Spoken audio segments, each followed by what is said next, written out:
Hello again, everybody. So we're going to talk about some select issues in neuro-ophthalmology. We're going to talk about the anatomy of the eye, as well as the visual tract pathway for receiving visual information and transmitting it to the primary visual cortex, as well as different lesions and the different field deficits that they can cause.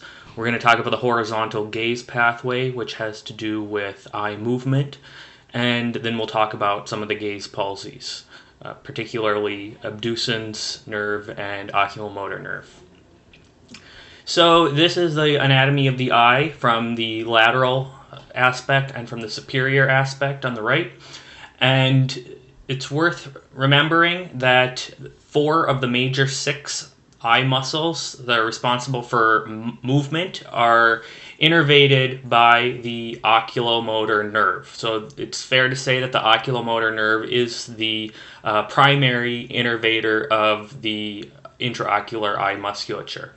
So the oculomotor nerve innervates the medial rectus, which you can see right here. And the medial rectus turns the eye medially, so towards the midline. The superior rectus is also innervated by the oculomotor nerve. It elevates the eye, moves it superiorly. The inferior rectus, you can see here, coming down around the bottom. And the inferior rectus depresses the eye. The inferior oblique is a muscle that comes along the side here. So that's right here. And it originates from a different point than the rectus muscles. So the inferior oblique actually can elevate the eye, and it can also turn it laterally. So you can see, based on if you were to pull from this point, from here, you would be not only elevating, but you would be pulling the eye in the counterclockwise direction. Okay. So the other 2 muscles, main muscles of the eye, are the lateral rectus and superior oblique. The superior oblique comes in from the same path that the recti muscles come in, except it turns 90 degrees on this trochlea. This trochlea is just an anatomic part of the orbit capsule, and it allows the superior oblique to make this hairpin turn. And the superior oblique is also responsible for turning the eye laterally, but it also depresses the eye. So it's an accessory muscle of depression, contrary to the inferior oblique, which is an accessory muscle of elevation. So this is innervated by the trochlear nerve, and we remember it is that there's the trochlea that changes the direction of the superior oblique, and so it's the trochlear nerve. The lateral rectus is responsible for moving the eye away from the midline, so abducting the eye, abducting, and it's on the lateral side of the eye, not surprisingly. And because this is an abductor muscle, it is fittingly innervated by the abducens nerve. So the abducens nerve's primary responsibility is innervating the lateral rectus, which is what helps your right eye move right and your left eye look to the left. There's one more muscle that's not seen here that's also innervated by the oculomotor nerve, and that would be the levator palpebrae superioris. And that's the muscle that allows the upper eyelid to open. So that's innervated by the oculomotor nerve. So the cranial nerves of relevance that we're going to be talking about in the next few slides are the optic nerve. The optic nerve is a sensory nerve. It relays sensory information from the retina, and it projects that information from the visual field to the contralateral visual cortex. The oculomotor nerve, on the other hand, is a motor nerve, and that innervates those 3 recti muscles, the inferior oblique and the LPS. The trochlear nerve, as mentioned, is a motor nerve as well. It innervates superior oblique. Abducens nerve innervates lateral rectus. And then the vestibulocochlear nerve also plays a role in eye movement, as it provides sensory information from the semicircular canals and allows the eyes to adjust appropriately. We're not going to talk about how the vestibular nerve particularly interacts with eye movement and how it induces changes in the eye movement, but what you should know is that any lesion to the vestibulocochlear nerve can and does cause deficits in defects in eye movement. We talked about vertigo in a different section, and one of the main causes of vertigo is damage to the vestibular nerve, to the vestibular nucleus.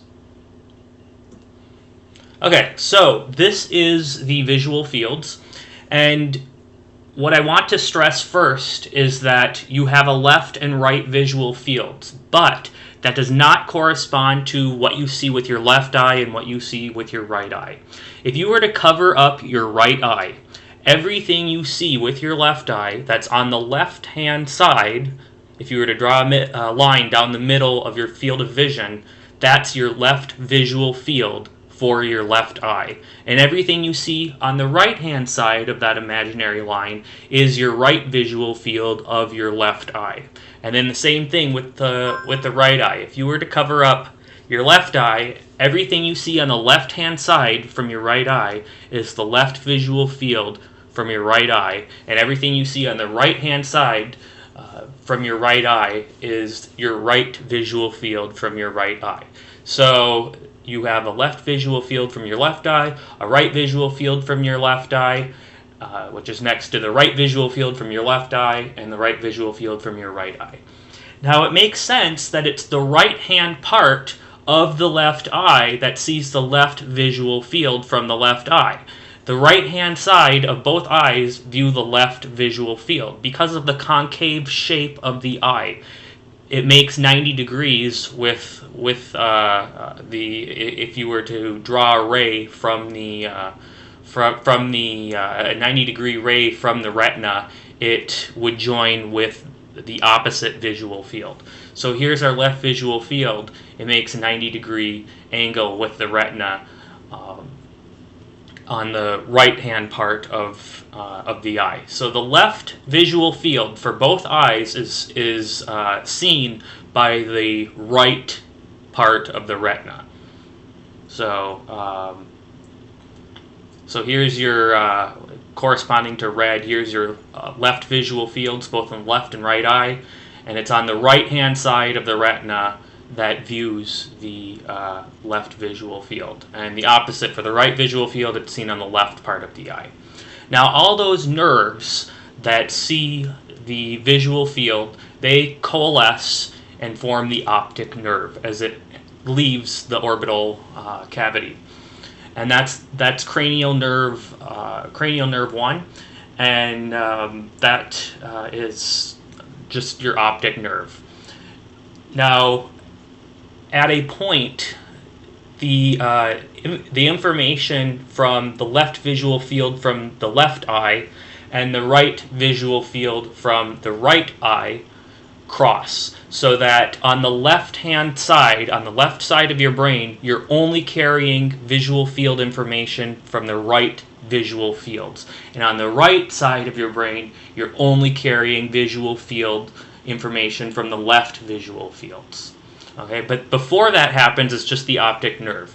When that happens, that's called the optic chiasm, where the information from the left visual field from the left eye and the right visual field from the right eye, those nerves cross. That's the optic chiasm.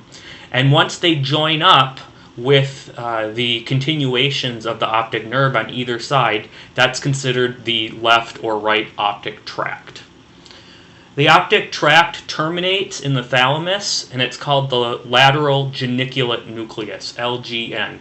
And from the lateral geniculate nucleus, there are projections that are sent to the primary visual cortex on the occipital lobe. And the projections are in the temporal lobe and in the parietal lobe. The projections in the temporal lobe are called Meyer's loop, seen here, on both the left and the right side, and the projections in the parietal lobe are Baum's loop. And then it terminates in the primary visual cortex. So on the right part of your primary visual cortex in your occipital lobe, you've got all the information from your left visual fields. And on the left part of your occipital lobe, your primary visual cortex, you've got all the information from your right visual field. So here's your visual fields, and then Meyer's loop and Baum's loop. And also, Meyer's loop projects information from the upper part of the visual field. So on the left side, it contains the upper part of the right visual field, and on the right side it contains the upper part of the left visual field. Whereas Baum's loop in the parietal lobe contains information about the lower contralateral visual field. So on the left side it contains information about the lower right visual field, and on the right side it contains information about the lower left. Okay, so here's your visual field. This is normal. So if you were to look out one eye or the other, you're looking at this, right? You've got red and blue. So on your left eye, you're going to see red in your left visual field and blue in your right visual field. And same with your right eye. You see left in your left visual field out of your right eye and blue in your right visual field out of your right eye. Now this becomes a little easier to understand when we talk about if we have a lesion at a certain point. So let's say we have a lesion to the optic nerve. That's going to cause ipsilateral anopsia. So you lose vision for the entire eye. And that makes sense because if you were to, let's say, cut this nerve right here, you're losing all these nerve fibers. So you're losing all the information from that left or from that right eye. So you would lose all the information from the ipsilateral eye wherever the optic nerve is damaged. And some examples of this include optic neuritis, as we see in multiple sclerosis, an infarct of the ophthalmic artery, optic nerve tumors, and then congenital optic nerve hypoplasia. So this is damage to the optic nerve, and it's obviously going to be ipsilateral.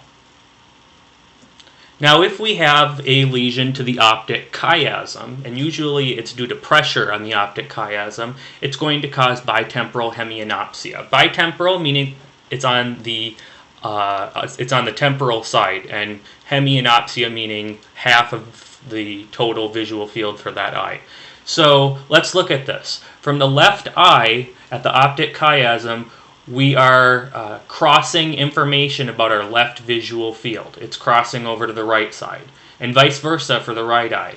From the right optic nerve, we're crossing over information from the right visual field. So if we knock this out here, we're knocking out the right visual field from the right eye and the left visual field from the left eye. And that's what's causing bitemporal hemianopsia. Now, where the optic chiasm is anatomically plays a big role in what causes lesions to the optic chiasm, what causes bitemporal hemianopsia. The optic chiasm sits right next to the pituitary. So any kind of pituitary tumor is going to cause optic chiasm, large pituitary tumors.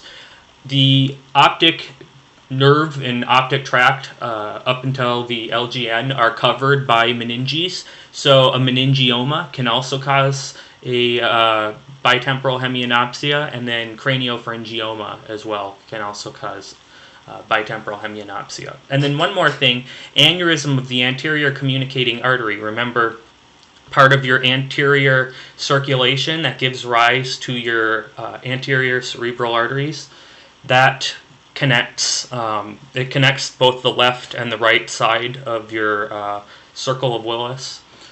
That is right over the optic chiasm as well. So if you have an aneurysm of that anterior communicating artery, that can cause bitemporal hemianopsia. Okay, how about if we have a lesion to the optic tract? Well, this is quite simple. If you have a lesion to the left optic tract, you are going to lose all the information from the right visual fields, because the left optic tract carries all of our information from the right visual fields. This is after the chiasm. So it's different from a lesion at the optic nerve where we're containing all of our information from the left eye. At the left optic tract, now we're containing all of our information from the right visual fields. So we keep our right visual field from our left eye, and at the chiasm, the right visual field from the right eye crosses over and joins the optic tract. So at the optic tract on the left side, it's only your right visual fields. So if you have a lesion to the optic tract, you're going to get contralateral homonymous hemianopsia. Contralateral meaning from the opposite side, because you're carrying visual field information from the opposite side. Right visual field for the left side of the brain, left visual field for the right side of the brain. Homonymous because you're losing half of your visual field, or homonymous meaning that it's the same part of your the visual field. So the right visual field in both eyes, or the left visual field in both eyes, and then hemianopsia meaning you're losing half of your total visual field in each eye. So either you're going to lose both of your left visual fields if you have an optic tract lesion on the right side, or you're going to lose both of your right visual fields if you have an optic tract lesion on the left side. Things that can cause this are stroke, particularly MCA or ACA stroke, neoplasm, multiple sclerosis, or head trauma. And usually it'll only cause one side or the other.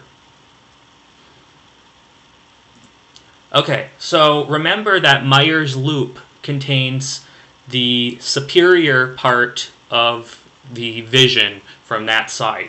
So the Meyer's loop from the left side, on the left side of the brain, contains all of the superior quadrant information, all the superior information from the right visual field on the opposite eye. So if you think about it here, our optic tract on the left side is containing all of our information from the right visual fields. Then it splits into Meyer's and Baum's loop. Meyer's loop contains just the superior half of those visual fields, and Baum's loop contains just the inferior part of those visual fields. So if you have a defect at Meyer's loop, you're going to have contralateral, because it's going to be in the opposite side, homonymous, meaning it's in the same place, superior, because Meyer's loop contains the superior information, quadrantenopsia. And quadrantenopsia just means you lose a quadrant of your vision, because Meyer's loop just contains the superior part of the visual field. And what can cause this are strokes, neoplasm, and damage to the temporal lobe, because remember, the temporal lobe is where Meyer's loop runs. Now, if you have damage to the Baum's loop, remember the Baum's loop contains information from the inferior part of the visual field. So it's kind of like a half optic tract deficit if you have a lesion to Meyer's or Baum's loop. Baum's loop contains the inferior part of the field. So this would be a contralateral homonymous, this should say inferior quadrantenopsia.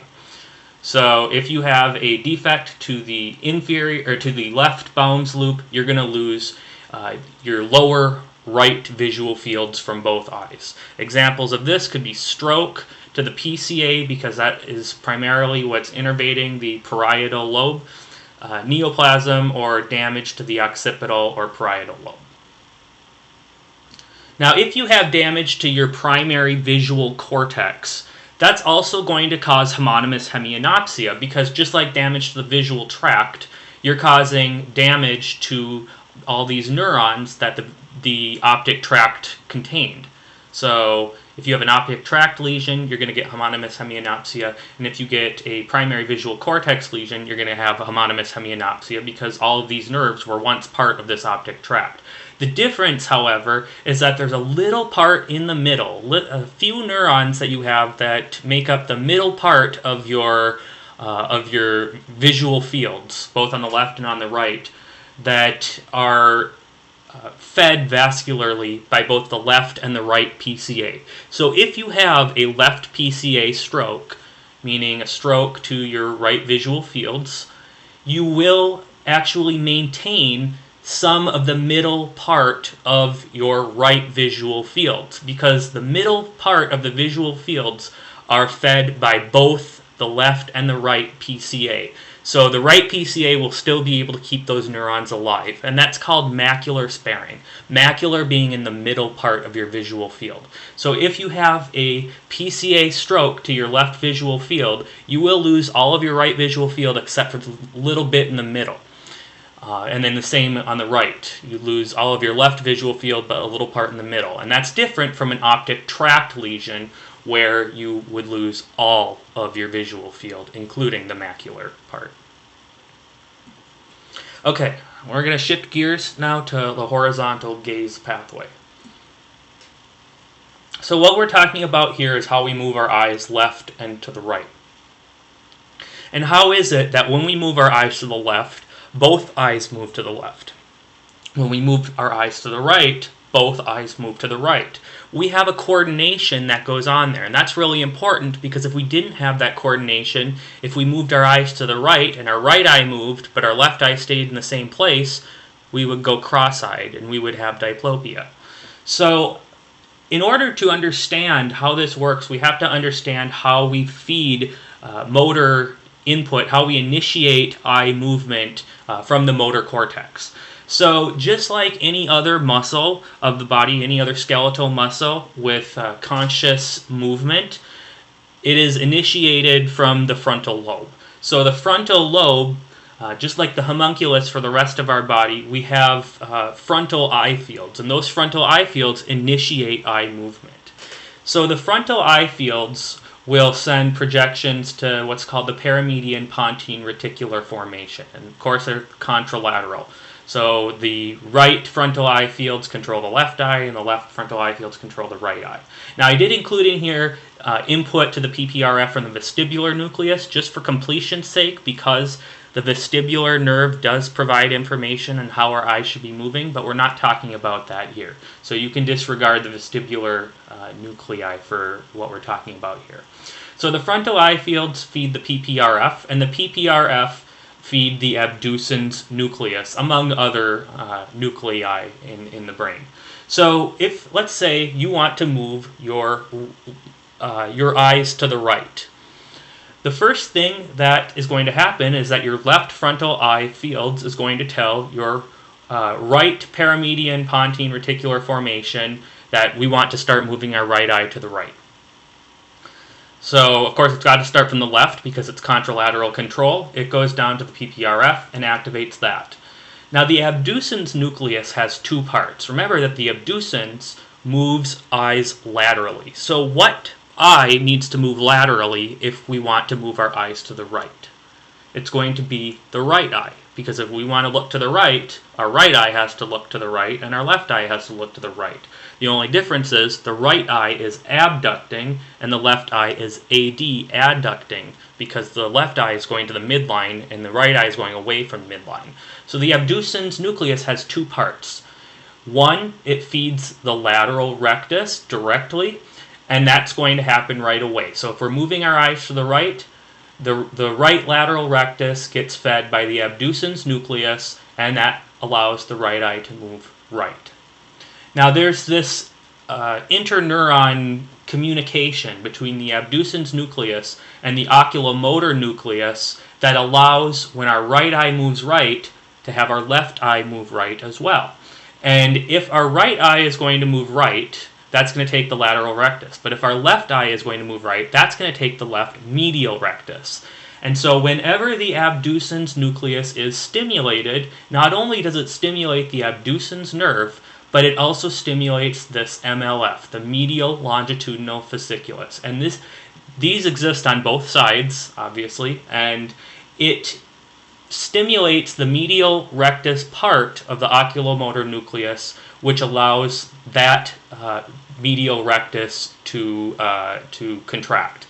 So the right abducens nucleus is going to stimulate the left medial rectus to move. So that way we've got our left eye moving to the right via the left medial rectus, and our right eye moving to the right via the right lateral rectus. The right side is using the abducens nerve, The left side, though, is using the oculomotor nerve because the medial rectus is innervated by the oculomotor nerve. But the abducens nerve does have communication to the oculomotor nucleus, and that's through this medial longitudinal fasciculus.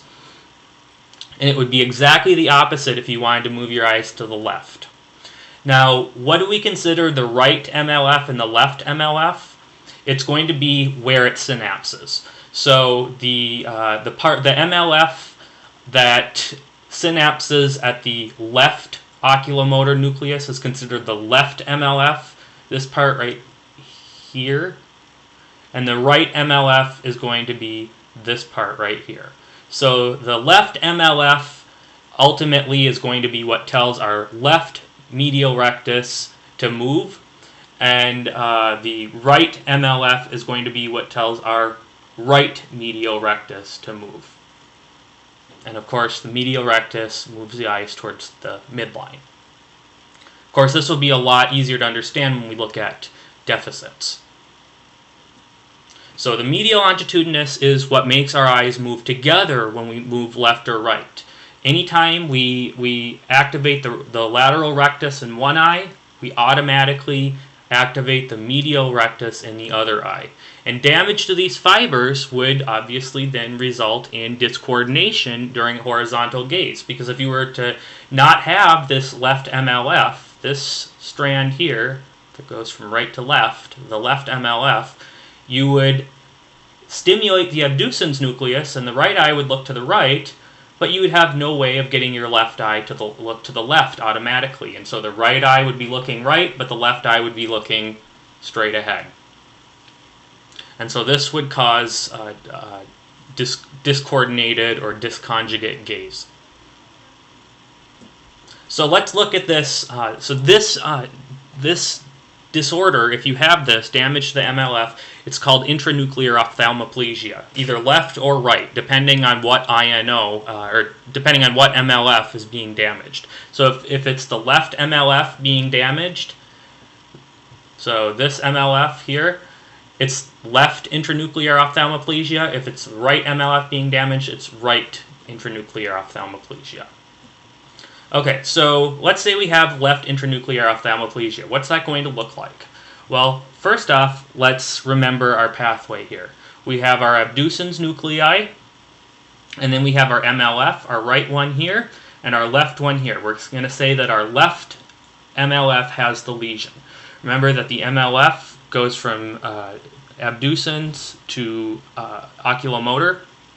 Oculomotor, among other muscles, feeds the medial rectus. And the MLF only goes to the part of the oculomotor nucleus that innervates the medial rectus. So superior, inferior recti, none of that is involved here. This is just horizontal gaze. Okay, so you look straight. That's fine. There's no deficits there. Now let's say you want to look to the left. Well, if you look to the left, what gets activated? The left abducens nerve, because you want to move your eyes to the left. So the left eye needs to move to the left, and if the left eye is moving to the left, it's abducting, so we need to activate the lateral rectus, and that's via the abducens nerve. So the abducens nerve gets activated, and the right MLF gets activated. The MLF going to the right oculomotor nucleus. So I bold-faced it here. And there's no problem there, and so that's going to allow the right eye to activate at the medial rectus. Both eyes look to the left. Left eye uses the abducens nerve, right eye uses the medial rectus. Okay, now let's say, so we'd say here that the left conjugate gaze is intact. Now let's say we want to look to the right. Here's our problem. If we want to look to the right, we have to activate our right abducens nucleus. Now that's fine for our right eye. Our right eye, there's no problem because the MLF has nothing to do with the abducens nerve that goes to the lateral rectus. So the abducens nerve is perfectly intact. The right eye can move to the right, and see it does right here. So the right eye is moving to the right, but at the left MLF, right here, we have a problem. And so we can't get our left eye to move to the right as well, to move midline, to move with the medial rectus. And so the left eye does not adduct, adduct. The right eye, though, does abduct because the INO has nothing to do with the direct connection between the ipsilateral abducens nucleus and the ipsilateral lateral rectus. So here's an example. So what we just showed was, what we just showed was left INO, which comes from a left MLF lesion. And so you have no problem with left gaze, but on right gaze, your left eye is not going to adduct because your left MLF helps your eye that's not abducting with your abducens nerve. It helps your other eye that you're not looking in that direction, helps it adduct, adduct. And so your left eye will not look to the right.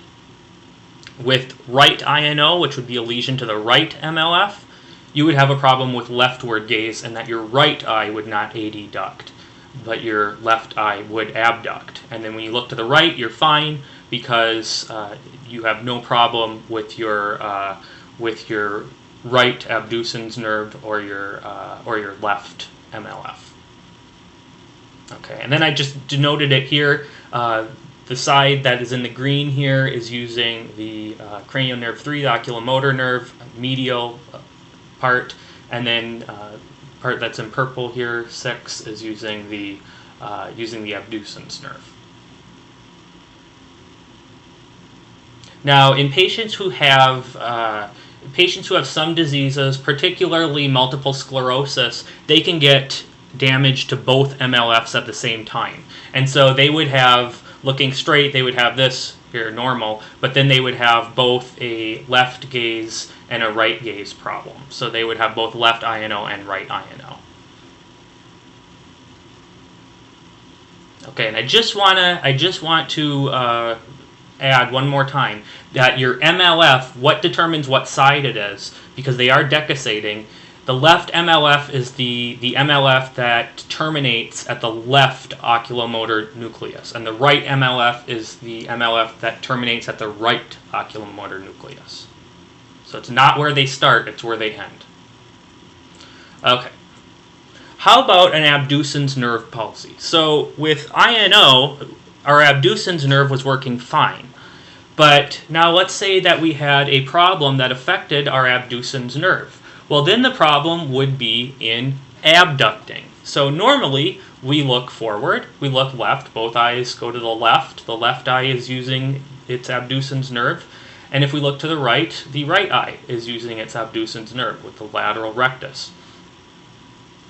Now, if we have a left abducens nerve palsy, you can imagine that if you don't have your left abducens nerve working properly, the left eye will not be able to look laterally, and that's what we have. If we look to the left, the right eye looks to the left, it's using the oculomotor, but the left eye, needing its abducens nerve, if we have a left abducens nerve palsy, it will not be able to look laterally. However, if we look to the right, it's fine because this requires the right abducens nerve. If we have a right abducens nerve palsy, the left eye will be able to look to the right, it's using oculomotor, and the right eye will not be able to look to the right because that requires the abducens nerve. Looking to the left, you can do that with a right abducens nerve palsy because you're using the left abducens nerve and the right oculomotor nerve. So this would be an abducens nerve palsy. Okay, how about an oculomotor nerve palsy? So remember that the oculomotor nerve innervates the superior rectus, the medial rectus, the inferior rectus, the inferior oblique, and the levator palpebrae superioris. So the superior rectus moves our eye up, medial rectus moves our eye in towards the midline, inferior rectus moves our eye down, and the inferior oblique is an accessory muscle to move our eye up, and it also can rotate the eye. So if you have a left CN3 palsy, Remember, the oculomotor nucleus innervates the ipsilateral eye. If you have a left CN3 palsy, it's going to affect your left eye. Now, why is our eye looking in this direction? And why is the eyelid covering half of the eye? Okay, let's remember that the oculomotor nerve innervates superior rectus, inferior rectus, and medial rectus. Superior rectus keeps the eye moving in this direction, up. Inferior rectus keeps the eye moving down. Medial rectus allows the eye to move medially. This is the right eye. This is the nose here. And then the LPS keeps our eyelid up. And the inferior oblique also moves our eye up. The trochlear nerve innervates the superior oblique. Superior oblique can move our eye down. And the abducens nerve is the lateral rectus. That moves our eye laterally, in this case to the right. Now, if you have a CN3 palsy, you knock out all of that. So that the only thing that's working is your lateral rectus and your superior oblique. Those are the only muscles that are working in your eye. And so what happens? They basically go in that direction. And your levator palpebrae superioris is also knocked out, so you're going to get ptosis. So your eyelid is going to be down, droopy. So you move laterally and down. And this is called the down and out look. And the down and out look is a CN3 palsy, an ipsilateral CN3 palsy. The other eye will be normal, presuming that you don't have a CN3 palsy on that side either.